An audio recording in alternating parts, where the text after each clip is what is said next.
Live at 5, here we are in the ETF Think Tank happy hour.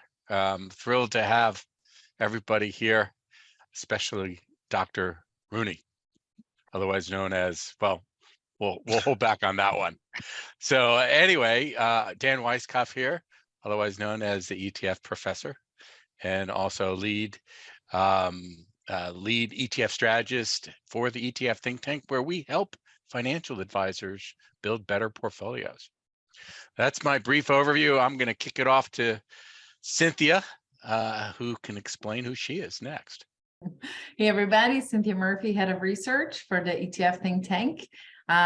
We love our Thursdays, and we're really excited for the show today. As always, we encourage you not to be shy. Turn on your cameras, join us over here. It's fun when the bar is really full of people. So join us. David, your turn. Thanks, Cynthia. David Chikansky here. Glad to be back after a couple-week hiatus. I focus on the SoFi Be Your Own Boss BYOB Gig Economy ETF, as well as the Amplify Inflation Fighters ETF. So two very opposing viewpoints for a very, very bizarre market world. So I will pass it on to Dr. Rhoiney. No, it's me first. Or Mike. It's a good thing we rehearsed this shit, right? Hey, folks. Mike Venuto here. Excited for today. I think you mostly know me as the co-founder of Tidal and ETF Think Tank and Block and all that fun stuff. Internally, I like to think of myself as the cat herder of the group, chief cat herder. Excited today. Like this one is one of those Twitter-inspired discussions. There was some chaos happening out there with FTX and all that fun stuff where the TradFi guys come and fuck up DeFi.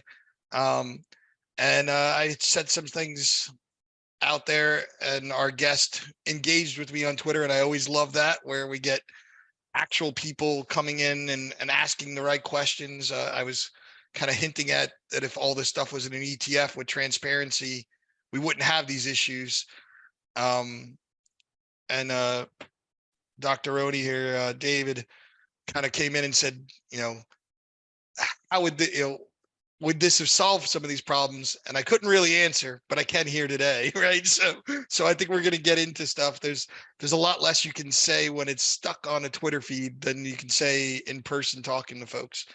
In terms of logistics, ironically, the team went really fast introducing themselves, and I'm taking forever doing a rambling rant.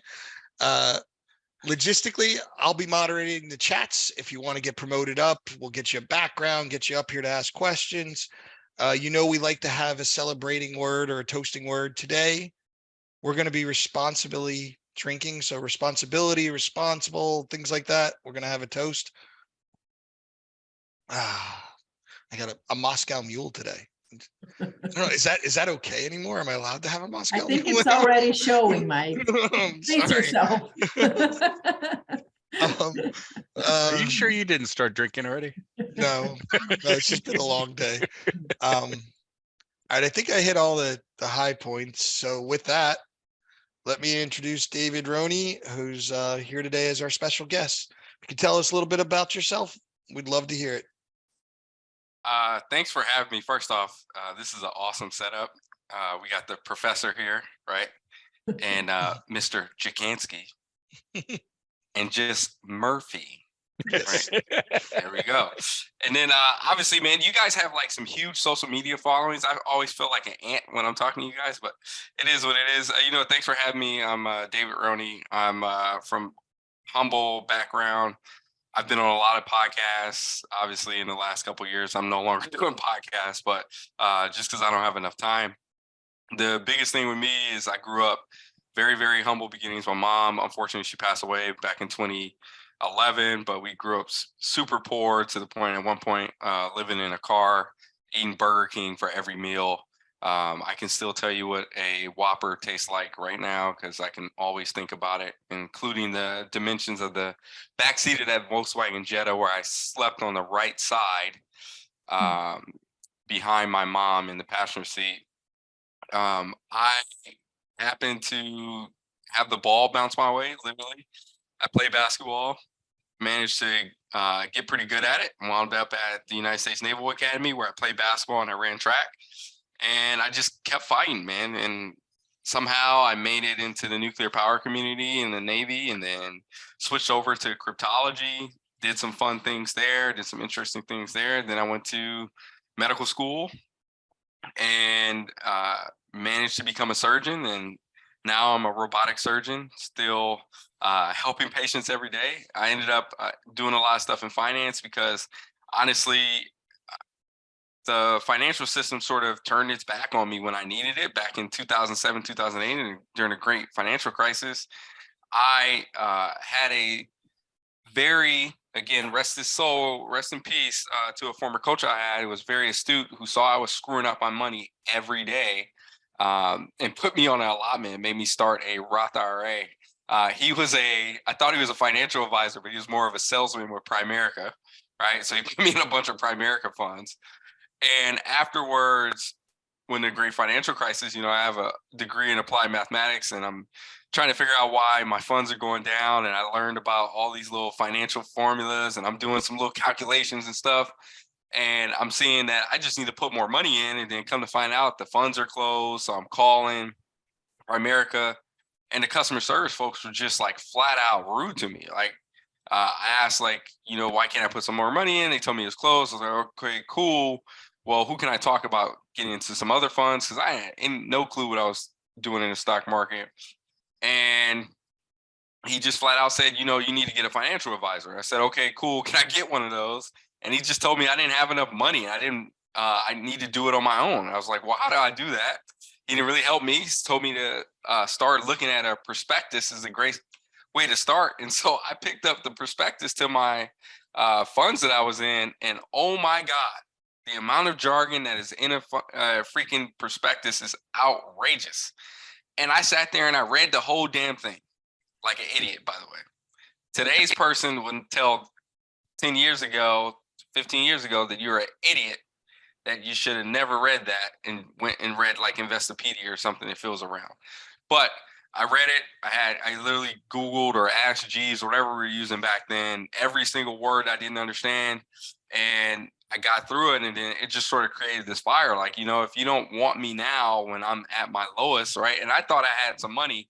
I didn't, but I thought I had more money than anyone else in my family was making at the time. And I was just like, if you don't want me, then fine, I'll just do it on my own. I'll show you, just like I showed everybody else, on how I can be successful.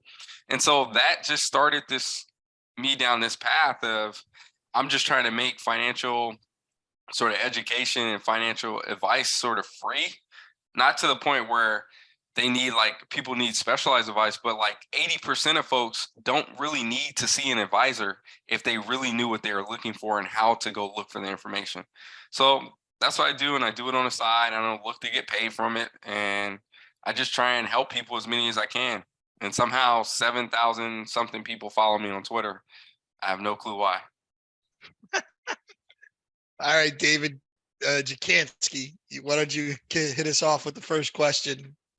Absolutely. No, I love everything you just said there. And I do think that if people took the time to get informed, they can get to a portfolio that can probably get within 95 to 97% of like where they need to be long-term.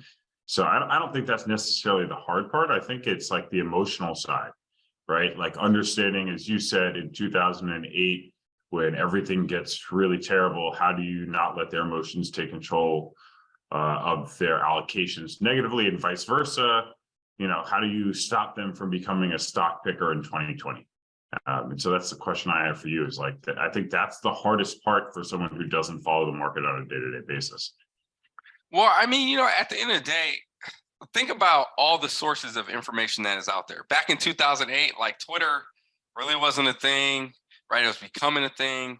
Facebook was a thing, right? And a matter of fact, I was one of the earlier members on Facebook, unfortunately, right? Because it rolled out to the Naval Academy at the same time it rolled out to the Ivy League, right? Because they considered the Naval Academy in the same sort of network.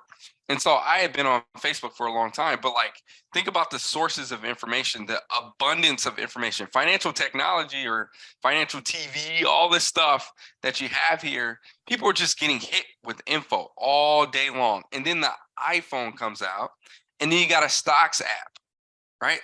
There is nothing about that app that is promoting good financial literacy, right? It literally encourages you to follow tickers. And it's not like we're over here talking about like, hey, let's analyze SPY or one of these large S&P 500 ETFs. It is literally one of the first things they do when, like, if you're doing any type of financial analysis or looking up a stock, the first stock they give you to look at is Apple, right? And so they don't even put it in your mind that, hey, go look at the ETF, go look at this index fund. Hey, what's a mutual fund? I mean, over time, if people are their first entry and first like impression of the financial markets are CNBC or Fox News, they're going to talk about stocks. They're not talking about index funds because they're boring as fuck. Excuse my language, right? Good. They're just fucking boring. They work, and I personally, there's a place for index funds, and I think people, as I've gained more information and more time, I understand time risk horizons and returns and stuff like that. And so index funds, if you're starting early, that's where you need to be. And if you got in early, just fucking stay there. But the reality is they're boring. You can't make a TV show based on it, right?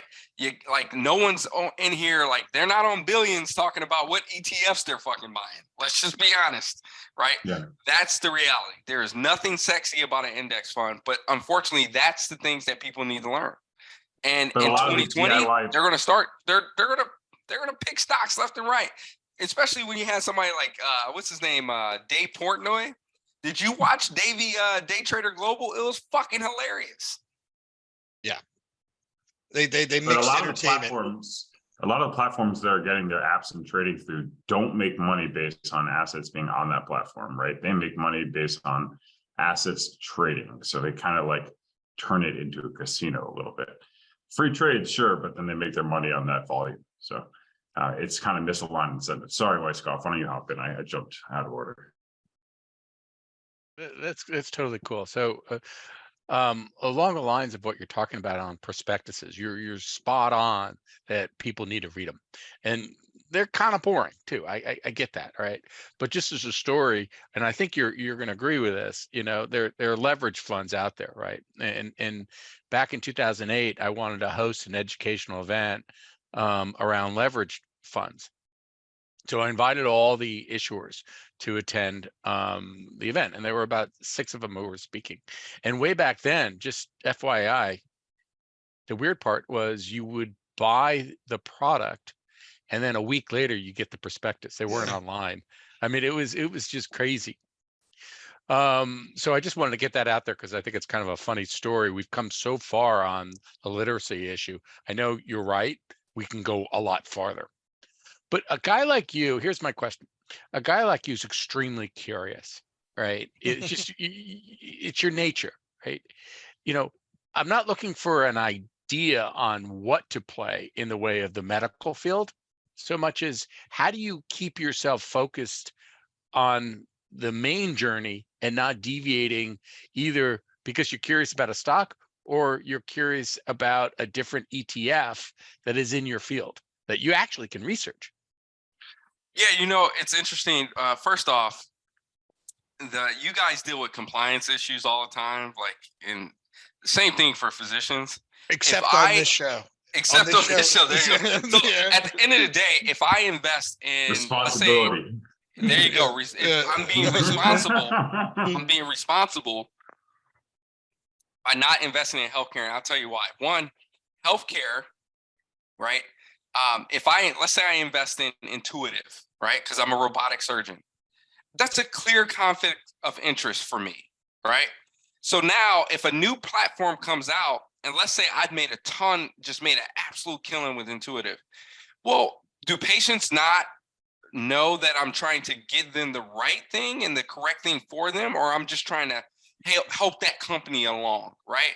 And physicians have to report these things. If I have a financial conflict of interest, I have to report it. If I'm invested in Johnson & Johnson and I'm using a lot of Johnson & Johnson products and I'm saying, hey, we got to order, that's a conflict of interest. I don't want any of that. I don't ever want to have to deal with that in my line of work. I want patients to always know I'm doing the right thing for them for the right reasons, and I'm ordering the right equipment for the right reasons, which also allows me to be impartial and be curious with the providers and the vendors when I see a product and I'm like, you know what, this product is kind of shit, right? And I can be honest with them. Hey, this mesh doesn't work. This device doesn't handle well. And trust me, there are plenty of companies out there who I've talked to their engineers and I gave them an earful because they thought I was just some regular doctor that they can just speak a bunch of big words and I wouldn't understand the engineering. And then I break it down to them and they're like, oh crap, like this, we actually been dealing with that problem for years and we just didn't think the doctors cared about them. Well, guess what I do, right? If things in the medical field, there are certain sectors that honestly, you just want to stay away from. If you want to gamble, go right ahead. Go with the pharma companies, 100%. Go ahead, biopharma, all that stuff, do it. I personally do not want to do that because I understand the FDA process and it is a crapshoot, man. Literally anything can go wrong with that randomized control trial and you're done. And all your money just goes, it's all speculation. There is nothing, unless you know and you have insider information, which is illegal, you're not going to know what happens with that FDA trial. And then there's the follow-up period with that drug. What happens when that new latest drug comes on the market and it turns out it's causing brain tumors 10 years later? Well, that stock price just goes. So I personally, I don't want to have that risk. So that's just me. And then the other thing is investing in devices, right? Devices, it takes medicine at least 10 years to adopt anything. So the company that is going to do well today developed that 10 years ago, and they probably weren't a small cap company. They're probably a micro cap company. Well, maybe years ago they were a micro cap company. Now they're probably a private company that you can't even invest in on the public market.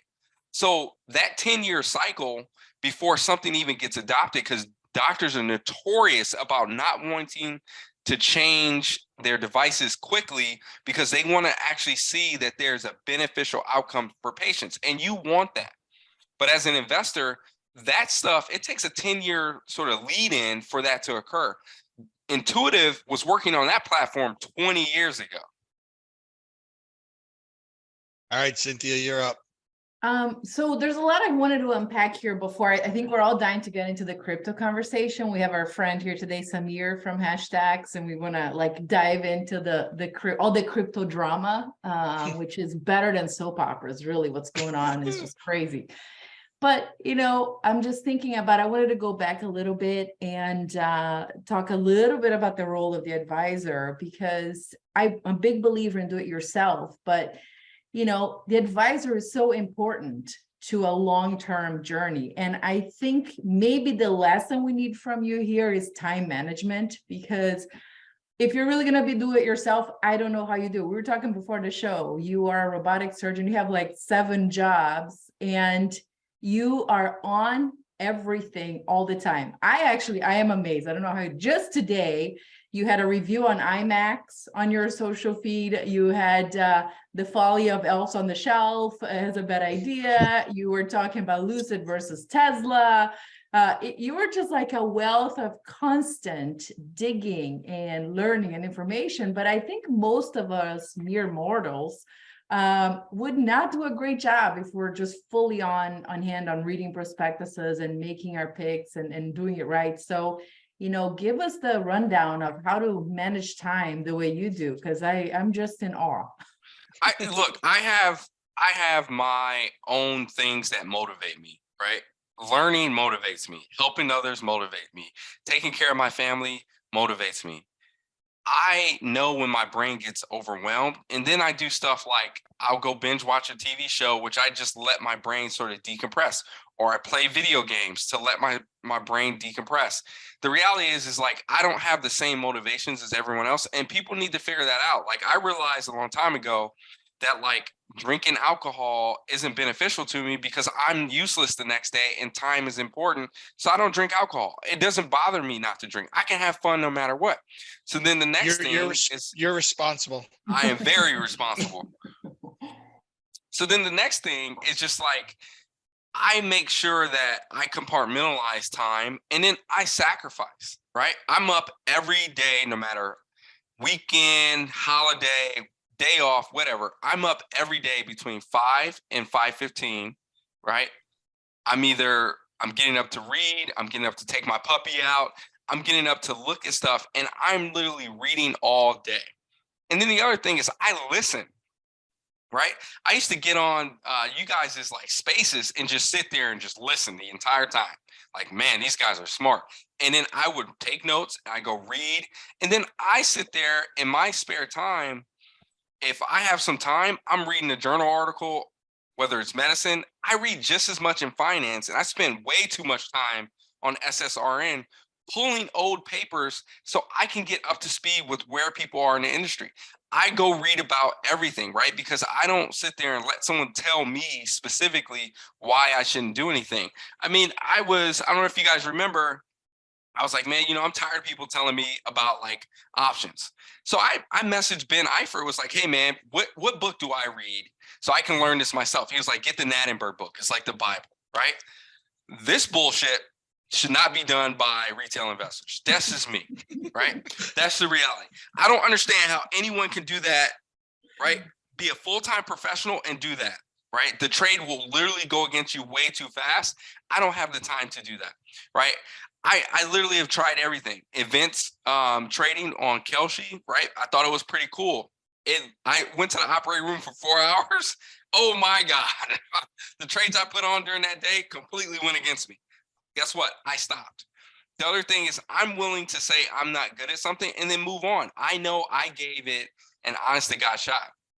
The reality is most people should pick 1 to 3 things that they really want to be really, really good at and then know them very, very well. I'm an idiot who can't pick one thing because I don't know what I want to do other than medicine. And I just go learn everything. And then I sort of go off the stuff. Like if I don't enjoy it, I just stop. Like everyone told me to read the book Thinking in Bets. I read 80 pages and I'm like, this is very repetitive.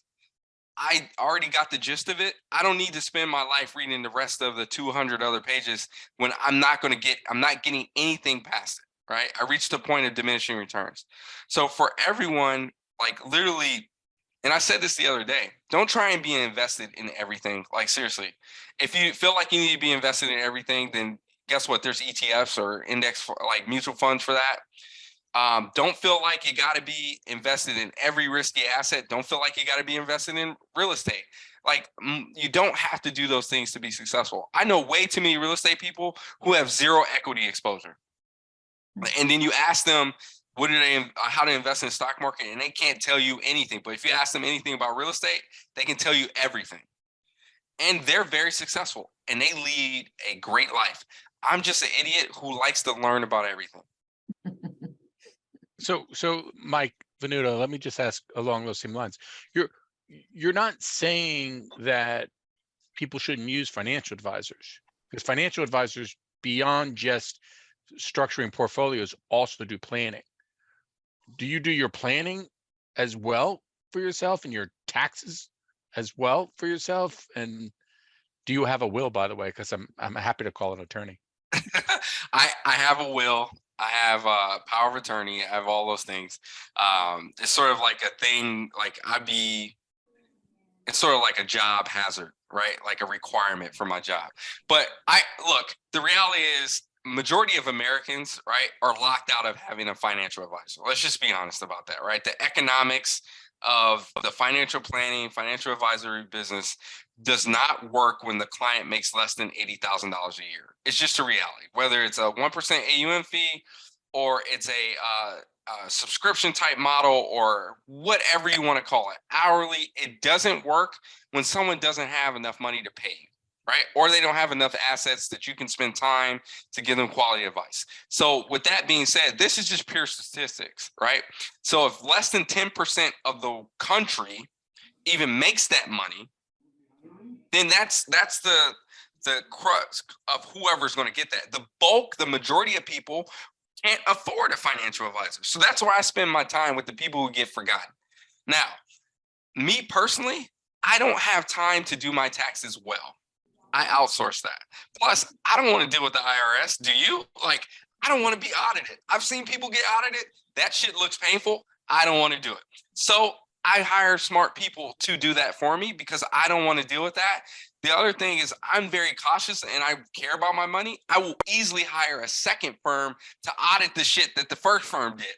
No problem. And I tell people that up front. Like, I will literally grab those returns or whatever documentation you tell me, and I will go pay another firm to be like, hey, is this shit correct? So from that standpoint, now financial planning, I right now do my own financial planning. Why? Because if I fucking fail, it's on me, right? Like, no one helped me get to where I am as far as financially. If I fail, I ain't got shit to go back to. Right. And so I'm going to plan and do this the way that I want to get do and get to where I need to get to. Right. Because at the same time, if I've talked to it and I've interviewed financial advisors as a potential like thing for, because my wife really wanted us to look at it. And every single time they're like, yeah, you know, you just need to get this whole life insurance policy and get this and get this disability insurance and you'll be fine for retirement. You don't need to do anything. And then I'll be like, hey, man, you know, I want to buy this real estate. Oh, that's too risky for you. It's too risky for me. Why is it too risky for me? Well, you're a surgeon. You don't need to do anything. Well, they have no fucking clue what my financial goals are. Right. And then when I tell people what my financial goal is, they think it's outlandish. Well, guess what? I came from nothing. I'm trying to have a legacy that's just like the Rockefellers, where like my last name is carried on for generations and has made a generational, multi-generational impact, right? A century from now, I want people to look back in the history books and be like, you know what? That motherfucker did it. He was responsible with his money. There it is. I know we talked about making motherfucker the word. It might have worked better, you know. But that's just the reality, man. I love financial advisors. I think it's a great thing. Hell, I was talked out of getting a CFP. I was talked out of taking the Series 65. Matter of fact, Jason Wink, who's a friend of mine, said, don't do it because guess what? Dave Ramsey doesn't, and I don't like Dave Ramsey, but Dave Ramsey doesn't have a CFP. Dave Ramsey doesn't have a Series 65. And look how many people he helps. And I was like, you know what? You're right. I don't need to take that test as a check in a box just to help people find the information that they need. 80% of people can be best served by just knowing how to Google the correct information, knowing where to look. Hell, there's investor.gov, there's Investopedia. Every time you hear an acronym that you don't know, you need to be on your damn phone Googling an acronym to figure it out. I do it all the time. Every time I want to look up how enterprise value is like these different calculations and all this stuff, like I look it up every single time because guess what? I don't work in finance every day and I have the damn time. I don't need to be fast with this. I need to be accurate with it. I love it, man. It's funny. I get the whole being very transparent with it all, right? Like, I tell everybody all the time, you guys have heard it on the show multiple times. I don't trade stocks anymore. Like I buy for our clients, right? And I buy for myself and I make my personal account public. Like, to me, how much you can't get more transparent than that. You can see everything we do in our ETFs and then anything I do personally, which is primarily just buying our ETFs. I've never sold one yet because I don't invest more than I have. I'm my own financial advisor that way, right? Because at the end of the day, honestly, it doesn't matter what I invest. I don't have enough money to make a difference. I have a company that does this. We entertain you, the masses, right? That's where my wealth is. To that end, though, I'm going to shift this to the crypto, right? Because in the last 6 months, we've seen the same Shylocks from the traditional finance world come into crypto and do all the same things they did at Lehman Brothers and Bear Stearns and Citibank. And everybody's standing around going, how did this happen? And like, we run Block. I'm wearing a Bitcoin t-shirt. Anytime I buy Bitcoin, it's publicly known. We're partnered with Hashdex. I see Samir is here on DeFi, which is a Bitcoin futures fund. We're in, but we're not in the world of what we just saw happen, right? And that's where actually you and I first connected was, CZ's coming out saying, "Oh, I'm transparent." Really? How transparent are you really? What do you actually own? I love that real ETF world is truly transparent. And I love that real blockchain isn't what we just saw blow up. What I hate is that underserved people, the first investment many of them ever made was something in crypto. And I mean, I know we were joking before the show, you don't want Gary Gensler calling you. I don't want him calling me either, but he let this shit happen. So I'm gonna let you rant now, but I want to throw that shit out there. Maybe we'll get Samir's take on it too. Look, at the end of the day, man, it's funny. Like back in, I think 2011 or 2012, I read the Satoshi white paper, right? Like, I'm a former cryptologist. I'm like, man, this is good. I completely understand all of it. I definitely understand the cryptographic aspect. I understand the security of it. It made sense to me, right? I'm a tech guy at heart. Cool. You want to make everything digital? I'm fine with it because I hate checkbooks. I hate paper. I hate carrying cash. I hate all of it, right? So Bitcoin right off the bat I was hooked, right? I even spent time because I had time and I was just curious, right? Gary Gensler, Chairman Gensler has a former class that was on MIT OpenCourseWare for crypto, right? And I audited the class like, man, this is cool. I got some time. Let me just sit there and listen through this, right?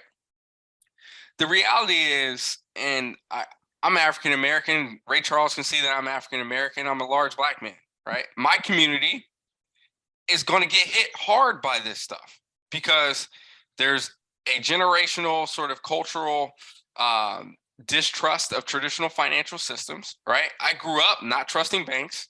I was basically told, like, I remember my grandmother, my aunt, and everybody putting their money under a mattress because that's where it was more safe than like putting your money in a bank, right? Because Black people couldn't get bank accounts, right?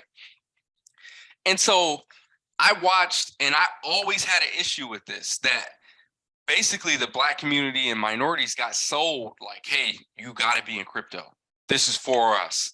This is this is that. And those narratives over and over again. And I never believed it. I didn't understand it, right? Like the people, and it was always built like a pyramid, right? Like if you got in early, you're like, and then the more people got in there, like your value went higher. But I'm sitting there like, you're just telling people to go in there and get pennies, right? That's not how returns on investment work. Like if you're in there early, you get the greatest payoff. So then if it wasn't a return on investment that people were trying to get, then yeah, I understand like using the technology, like the blockchain technology to be, hey, let me do some remittances and transfers and I can don't screw this ACH stuff and I don't have to wait, screw Zelle, screw whatever, Venmo, whatever. I can just use the Lightning Network with Bitcoin and send that back and forth, right? So from that standpoint, I got it. The investment side and the speculative side, I never understood it because again, it didn't make sense because I couldn't say like, okay, what is the true use case? And if you look back at Twitter, I've always gone back to that. What does it actually do, right? I put money in Cardano because I read the white paper. I looked at the what they were trying to do in like developing countries. And I was like, cool, I'm down with that. Even if it goes to zero, I'm cool with it. I have no problem with that. But at the same time, I understand all this stuff is risky. There's a lot of people who are going to get hurt who are your everyday people They're the plumber for 20 years. They put their life savings in FTX because they thought it was a damn bank account, right? Only for it to implode. At the same time, I know you brought up Chairman Gensler. He probably did this correctly, man. I mean, there's an argument to be made. The fact that they did not sort of approve a Bitcoin ETF,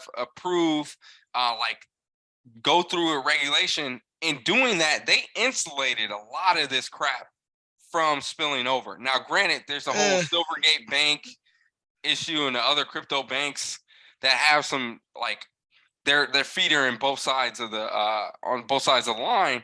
But I think the damage could have been bigger if you and I said this before, if crypto gets an official regulation, meaning they come down hard and say, hey, you know what, you're going to follow these rules, that also signals to people that it's safe. Yeah, right? that's why there's double-edged sword. That's why there's not a spot Bitcoin ETF yet, right? Like I've said it over and over and over again. Our government is not going to let the SEC decide what the government's the point of view is on Bitcoin, right? Like that's going to come from bigger, and then the SEC will make decisions. I hear you. I do think that they have some egg on their face because there's so many people that don't know the difference between FTX and BlockFi versus Coinbase and Gemini, right? Like there's a difference between regulated and unregulated.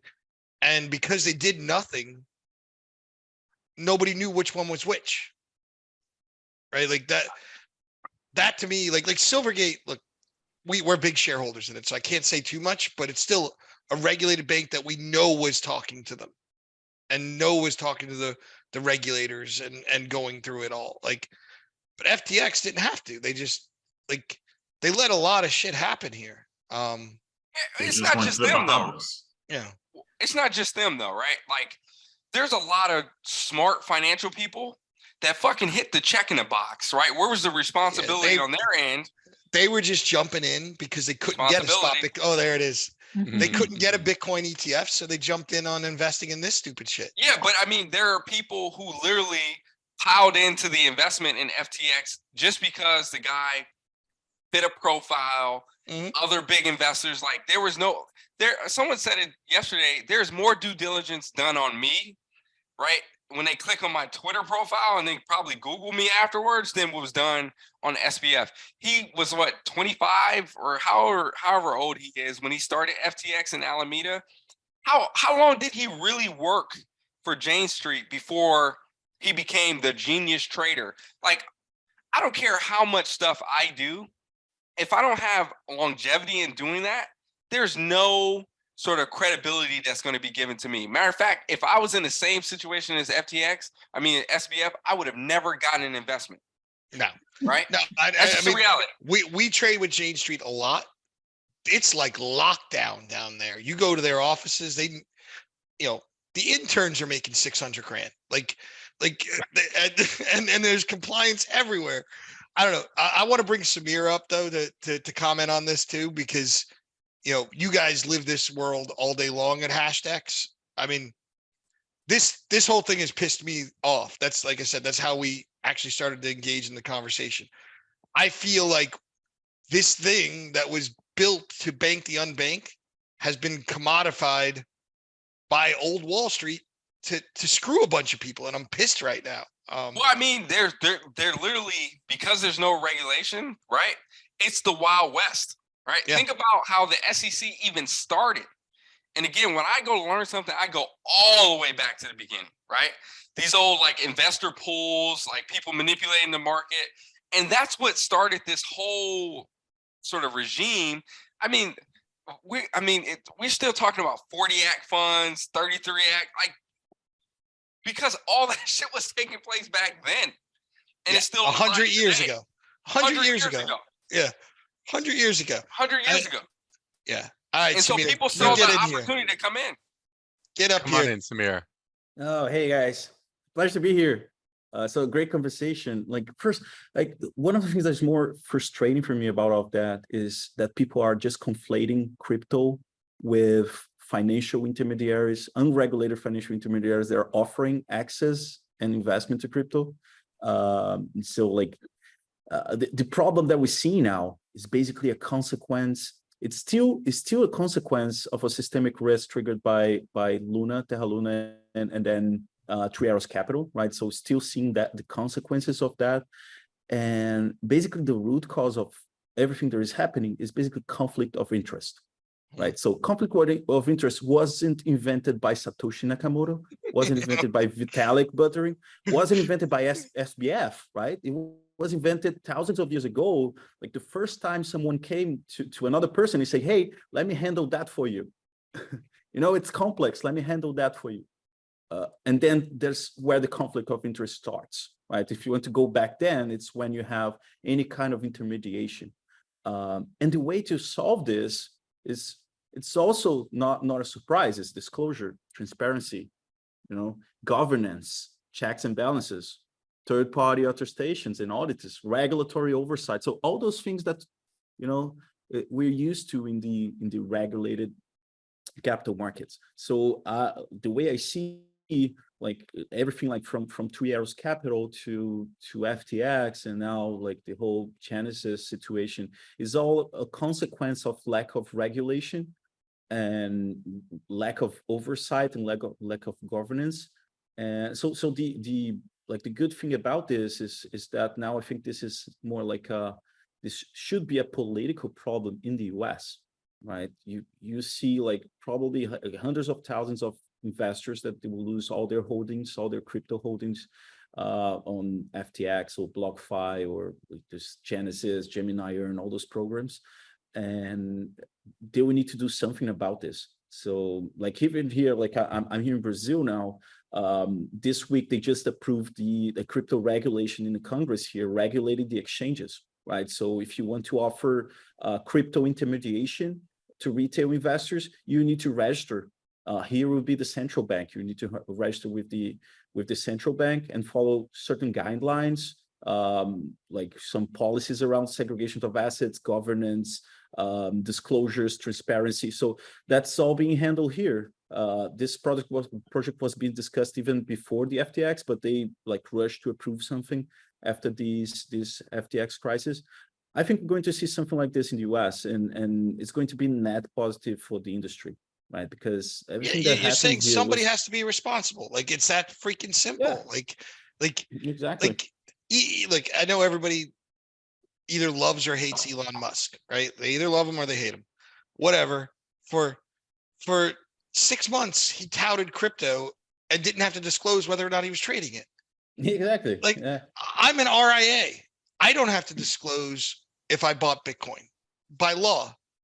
Even though I have stakes in a blockchain fund and a Bitcoin fund, I took responsibility. Our company actually requires the team to disclose if they're buying and selling crypto, right? That's not a law. Yeah, you still haven't bought. You're still on zero. No, I have. Oh, that's Cynthia right. Yeah, Cynthia told me to buy it because I had to buy the nerds. Yeah. But like the fact that we're ahead of the regulators. So David, we were talking about it before. That's one of the things I use OnRamp for, right? Like they don't sell it for that purpose, but we use it, and our internal rock star Margaret linked OnRamp to our compliance system, so we can actually monitor employee crypto accounts and check them for compliance. Like that wasn't even a use case that they were selling, and we built it because, again, I want to be responsible about it. Like I'm not gonna, make up some bullshit. Where the hell is everybody else? And exactly. And sorry, I was going to say that that's what a responsible player could do in the crypto industry, right? Yeah. And that's what we've been doing since 2018. There was no clear rules. There was no guidelines for a crypto asset manager. So what you should do, if I want to maximize how much money I make here, I can do a lot of crazy shit. Yeah. I can do a lot of crazy and this goes back to the prospectus stuff. Hold on, David. Let me get this in here. So David, you were talking about the prospectus and reading them. I remember the first time I bought GBTC. Okay. I didn't get a prospectus in the mail. I got a black and white copy of a PowerPoint presentation that they made to the SEC. And the outlandish shit that was in it was unbelievable to me. This fucking thing is trading at a 50% discount to NAV right now. Or 40, I don't want to exaggerate, 42, Whatever, yeah. 42.5%, whatever. Yeah. But Jesus, the indecision allowed the Lehman Brothers to come back. Like, I don't know. I'll take a break right now. I want to add on to that, to go back to Dr. David and ask your thoughts on this, and just say, like, well, first for Mike Venuto, what percentage of Bitcoin assets custodied in exchange traded products around the world evaporated? I would say very, very, very little, right? So as Samir is saying, as Mike is saying, part of it is like, what do you view as the responsibility of government? But had this been forced to be pushed above line, and the credibility given to the above line platforms versus the below line platforms centered in the Bahamas, right? A lot of this could have been avoided if those decisions were made quicker, and you just delineated, hey, this is how it looks like in a regulated world, right? Because those platforms, you mentioned Gemini and some of the other ones, like, they're trying to be custodians. They're not lending for the purpose of, like, driving their whole business off of lending. It's back to what we talked about before with, like, what are yield their farming? incentives? Where What the are their fuck does this yield incentives? come from? Yeah. Robinhood, trade for free, but we're gonna scalp you on your trades. Like, FTX, take all the leverage you want, but, like, we're gonna take some of that leverage too, right? Like, really boring custodian that ETPs use around the world for exchanges. That's sleepy and boring, and that's kind of what the world needed, and that's what the US didn't have. All right, man. It's free to you now, David. Look, from that standpoint, I get it, but at the same time, okay, let's say everyone, ETF got approved, and people are like, yeah, I'm putting this in my 401k, I'm putting this in my 403b, and you got some person just being irresponsible, and they're like, I'm gonna put 100% of this stuff in Bitcoin, and they're purchasing the ETF, Bitcoin's, let's say the spot is like around 16,000, and then it has a 90% crash, right? Sure. And So that person, say it again. You would sue their fund administrator, right? Because the fund administrator is responsible for the 401k assets there. But I mean that just passes the buck, right? I mean, I don't think Bitcoin as is like, it has to come with a disclaimer. It's the volatility in it is not going to be stabilized by ETF, right? Like, No, that's still going to be a the problem. transparency would be. It's not Transparency. Yeah. You fix that, but you don't fix the volatility. You're not fixing the volatility. You're never going to fix it. You and I would shouldn't argue fix that it. the downside volatility got enhanced by these platforms without regulations. If there were platforms with regulations, it would be less. And hold on, I'll just add that, like, if you're an individual retailer and you're trying to trade triple leverage ETFs, you often have to sign off that you're trading a non-traditional asset. There's added disclosure. So, like, these platforms have the ability to say, hey, watch out, you can trade this. You have to acknowledge and read this of what this really is and the risks that are involved with that. So in math, since I have all you ETF nerds on here, right? Yeah. Everybody likes math, all right? And Miss Murphy does research, so I know she likes math, right? So if we have at every function level, right? If you have an equation, you can take the derivative of that, right? And then you can take the derivative again. You can take the derivative again, depending on the order that you started with. Somehow, crypto, right, had the ability to create infinite derivatives. And so you're left with what? What value were you left with, right? And so that's what I found with yield farming, where it was, hey, I'm going to go put this asset over here that I bought that doesn't really have anything supporting it. I'm going to go give that to this platform so I can get 8 to 10% back. But, like, where is that yield coming from? And then they're farming it out to go get something else. And then that company's lending it out. And then I can take a loan from the company that received that loan. And so there's just, like, big circular sort of perpetual motion machine that developed where, like, nobody truly knows where the value is, which is crazy to me, right? Because crypto is supposed to be talked about like everyone's supposed to be doing stuff on chain, and it's all supposed to be transparent. You should see the wallets, the money start to match up across assets, across wallet addresses. But a lot of this stuff was taking place off chain. Yeah, this is all Lehman again. Right. Like, this is exactly Lehman Brothers and so and Madoff. I will argue that this more wasn't Madoff. I've said this before, this wasn't a crypto problem. This was a age-old human behavior problem. They saw a way to make some fucking money, and they said, I'm exploiting it because no one's going to get me in trouble here. Or I'll play it as long as I can. Yeah. That's Ben Hunt kind of really outlined this as the bull case like a year or two ago, right? Like I remember 2 years ago, Ben Hunt coming out and going, Bitcoin's going up because Wall Street adopted it. No, Bitcoin's crashed because Wall Street manipulated it. All right, Samir, I see you got your hand up. So let's hear what you got on this. Yeah, no, it's just good to mention the like your question is great. Like, where is the yield coming from? Right. So you have all those retail platforms where you can deposit your Bitcoin and get 5% yield on it. Where is this yield coming from? And I think that's a great question because there's basically two sources, right? You either get from DeFi, from yield farming, or you get from CeFi credit market. On the yield farming side, on DeFi, that yield is basically a growth strategy, right? So you have new lending and exchange protocol. It's basically it's VC money, VC money financing certain business to grow, right? So you pay yields, you pay additional yields to attract people to trade on your platform, and then you to build some momentum, right? It's not different than Uber paying, like giving discounts when it was but in a regulated or business, it's so like look, I launch 3 to 4 ETFs a month, right? That's our core business. I would love to pay Reggie Brown to make volume on my ETFs, right? Like I would. He's our lead market maker on like 80% of what we do. No, whatever. It's good. It's fine. He's the somebody, godfather, anybody. Right? I'd love to call up Reggie and say, here's 20 grand, make volume. I can't do that because I'm a regulated company. Right. But that yield farming is exactly that. It's manipulating the market. Yeah.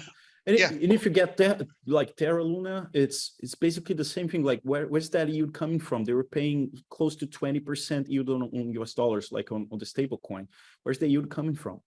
It's basically from the reserves. It's a growth strategy, right? So it's a growth strategy on one side. You can argue if this is good or bad, but it's VC money. So it's VC money financing growth, right? But the other side, which is it's more concerning to me, which is the CeFi credit market, which if you think about it, you get like platforms like BlockFi, Celsius, Voyages. They're originating assets from retail investors.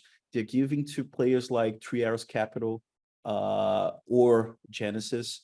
And what they're doing is basically getting that Bitcoin.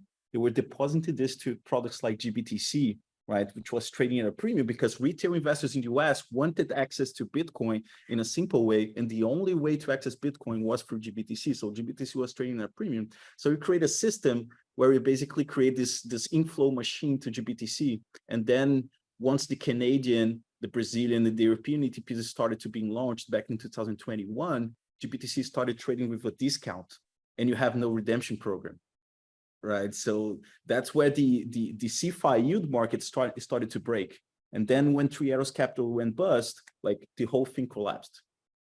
And now we're seeing Genesis in trouble because Genesis was the main engine behind this GBTC trade machine. So it's also very, very concerning. It's a consequence of how big and GBTC was, but also how the American investor wanted access to a Bitcoin investment product and the SEC didn't allow it. All right, what are your thoughts here, David?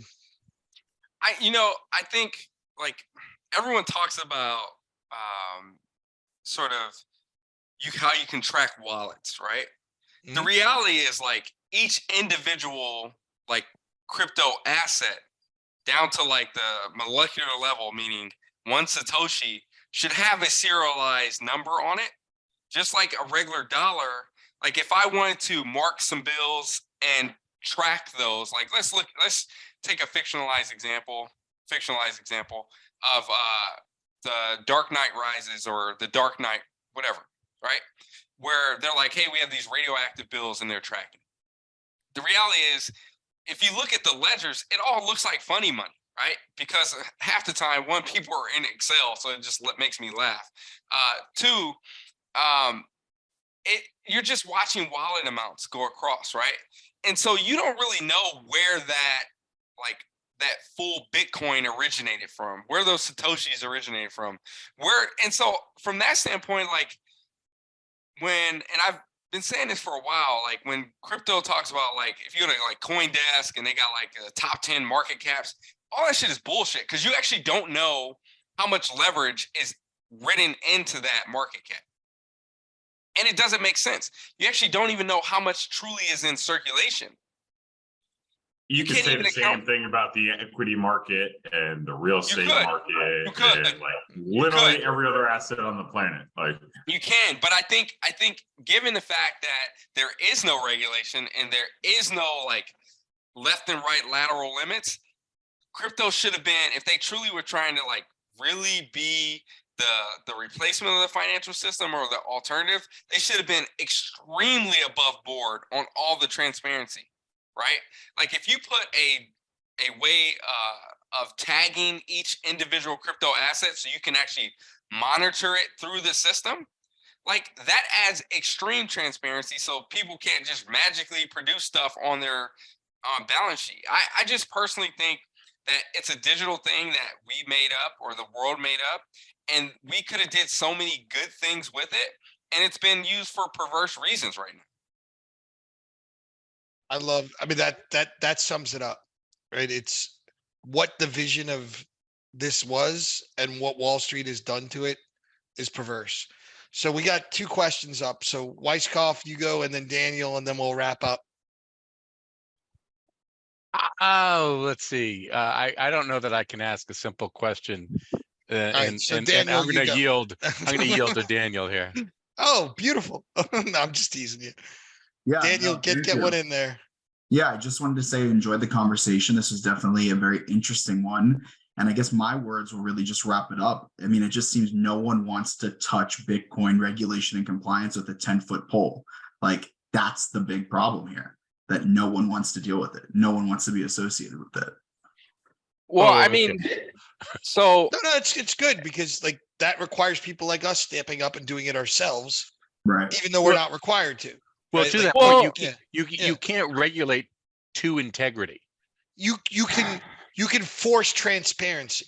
You can force transparency, but you can't force people to have integrity and be honorable. That is the reality. No, but I can fire anybody here that buys a Bitcoin that works in my company. I'm firing them if they don't disclose it. But think about the personalities that actually do well trading, right? Are you going to say they're above board 100% of the time, right? Like, no.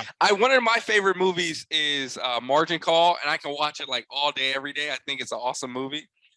But like at the end, there's a scene where like they're going through, Kevin Spacey is like outside, like trying to figure out how he's going to get through. And then the other character says, hey, you know, I know your son. And Kevin Spacey basically was like, yeah, unfortunately, he's like pretty much like, unfortunately, he's a good guy. He's got that going for him.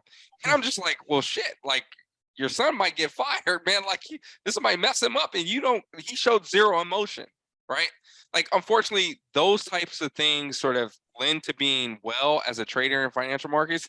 The reality is, like, you can't regulate and force people to be good actors, right? Because we know bad actors occur now in a highly regulatory system, right? I'm saying that if we truly, truly wanted, and crypto wanted to be better than the financial system, it should have held itself accountable, and it didn't. Yeah. Right? Why take VC money? Like, why take VC money? Because they wanted to go beyond Bitcoin, and they probably shouldn't have. Right? Like, this whole thing wasn't made up to really grow, and that it was supposed to be for the people. The other thing is, like, if you go launch a coin, why are you owning 60 to 80% of it? Yeah. Right. And so you immediately, as soon as the market is created, you immediately create your own value. Like, I don't get it. Well, Yeah, the but I concept, mean, as a final thought on this, we're talking like this is over. And I'm not even a huge crypto fan because crypto has brought me nothing but pain.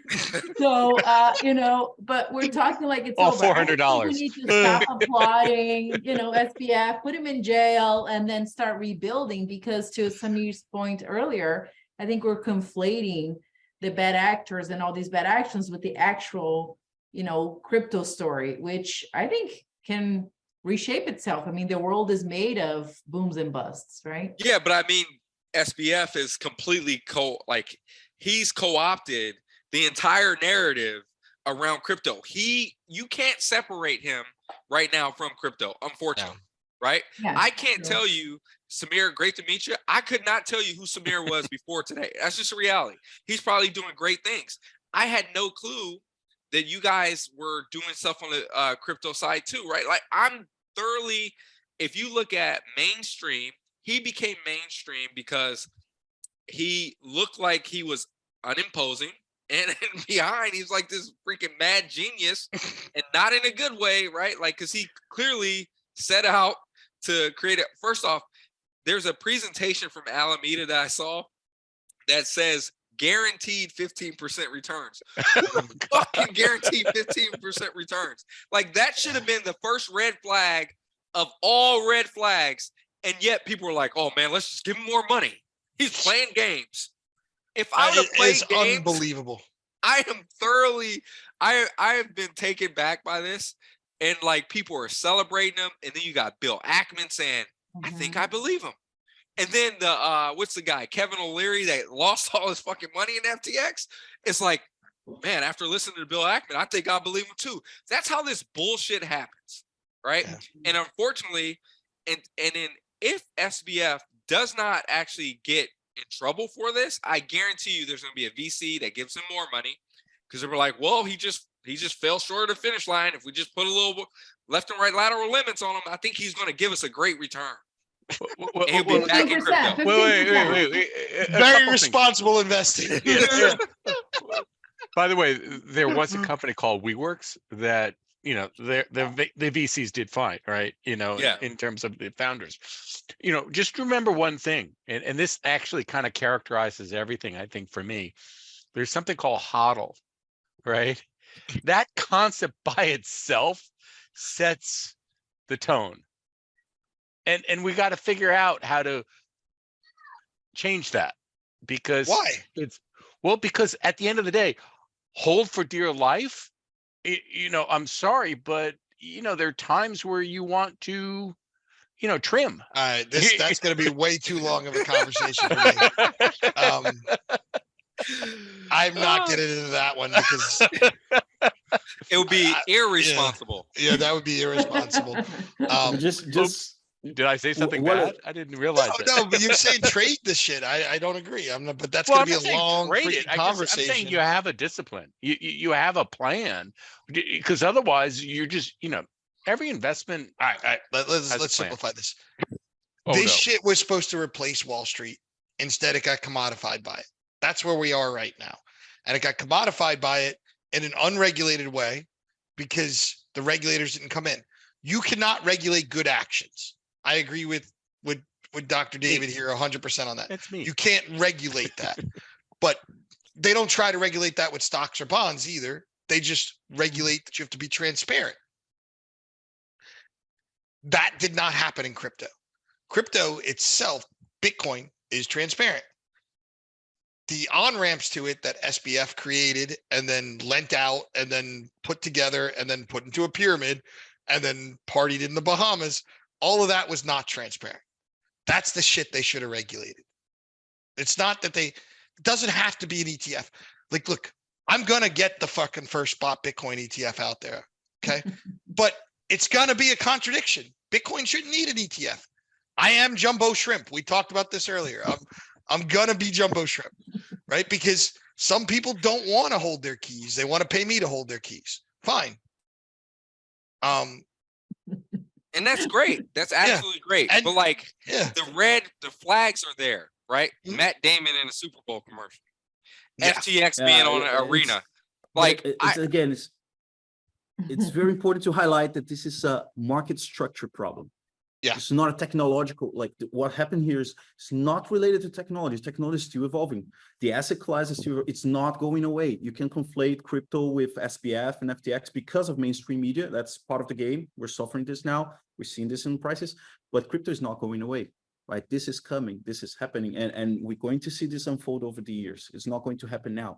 And the other important point about the ETF, for instance, Michael, is there's a lot of use cases for Bitcoin specifically. One of the use cases is investment, right? And the best way to make an investment is through investment products. This has been tested over and over for decades, right? And that's going to still be financial products in the near future, at least. So that's why an ETF is very important for crypto. If you want to use crypto for payments, for remittances, then you can use directly. You can have the Lightning Network and all the kind of thing. But if you want to hold for dear life, then it's better to go through a regulated product, right? You don't want to hold your as long as we don't create a fake yield by doing a circle jerk with GBTC. But that's the important point about the regulated product. Once you get a regulated investment product, then you have to follow certain rules. And the risk of being exposed to some FPS thing is going to be mitigated. Like hashtags, we never traded with FTX, never traded with Binance, all those offshore exchanges, those strange yield products, we never interacted with them. Why? Because we're very regulated product. Like we're offering this kind of service to institutional investors. If you go to retail, I personally wish that their leverage never came into crypto. Yeah. I And that's wish the that, first like, thing right off the the bat. SEC gave. The SEC gave the ability to get leverage and shorting, but not to go long and transparent. Right. I wish that leverage never, because that immediately that screams to everyone that there's an asymmetric payoff. Right. And that was going to influence people. If this was just plain vanilla Bitcoin, all right, even ETH, right? Plain, and you couldn't stake, right? And you get people who are going to buy it because they want to and they're curious and they want to actually allow the system to grow. Crypto got pulled way too far forward because too many advanced things got introduced into the market. And as a result, like that could easily set that industry back a decade. I love the technology personally. Yeah. I think from a financial standpoint, the transparency afforded by a blockchain makes sense, right? I don't think a blockchain is the best way to build a database personally, but I think from a financial standpoint, it makes sense, right? Because of the transparency afforded. I also like how some of the DEXs, like they can do basically auto liquidations. Like I like that, but I also know that has an inherent flaw to it called humans. The human who wrote the code, that is the bias that can be. So if they screw up and they liquidate you, guess what? And we've seen that happen, right? Like Ethereum had to make a fork and like all these, like these things have happened where people's code had a problem, but those are things I think can be improved over time. Yeah. All right, listen, the streaming's already ended because it's only an hour on Twitter. We're 8 minutes past. This got passionate. I really enjoyed this. I'm so glad we did this today. Really enjoyed the show. Next week we have Joel Greenblatt coming on.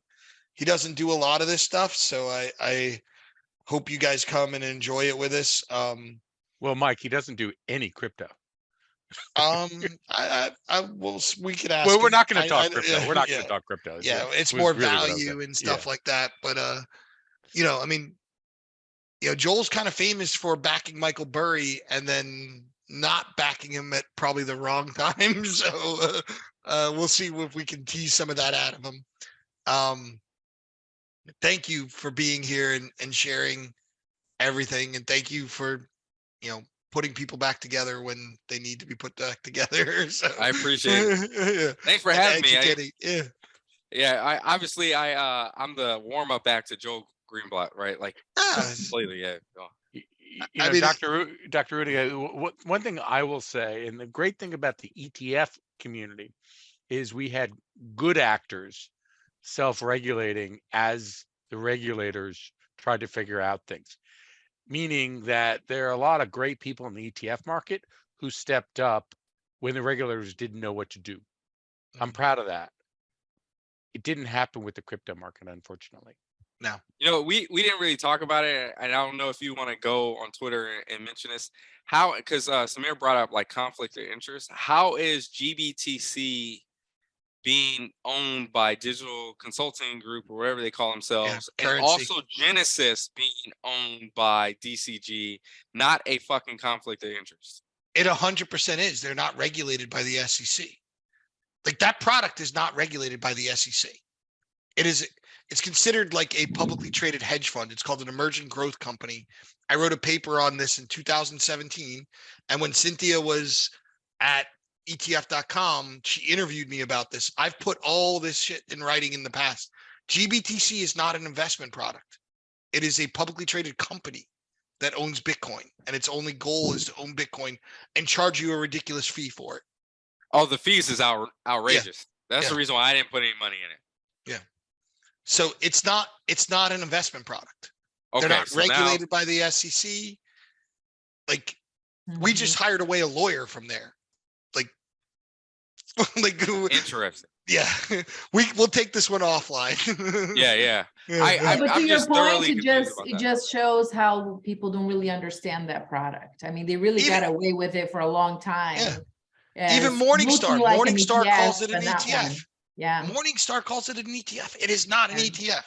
yeah. Hell, It's I've not heard even it. ETN. I've heard it called a trust fund, right? On like Yeah, it's a trust fund for uh, Barry. I've heard I've heard of it being a trust fund like on Michael Batnick's podcast and like people Mhm. talk, and so that's been the narrative. But again, I'm not in finance, and if I'm having that same confusion, imagine what the regular public's having. Yeah. Mhm. Yeah, like I said, the first time I bought it and I didn't get a prospectus. I got a PowerPoint presentation in black and white with typos. That's not. We love you all. We'll see you next week. Thank you to our special guest. And we'll Thanks see so you much. all. Samira, soon. good to meet you, man. Great to meet you. It was a pleasure. Bye-bye. Thanks, Thanks, everyone. everybody. Bye. Bye.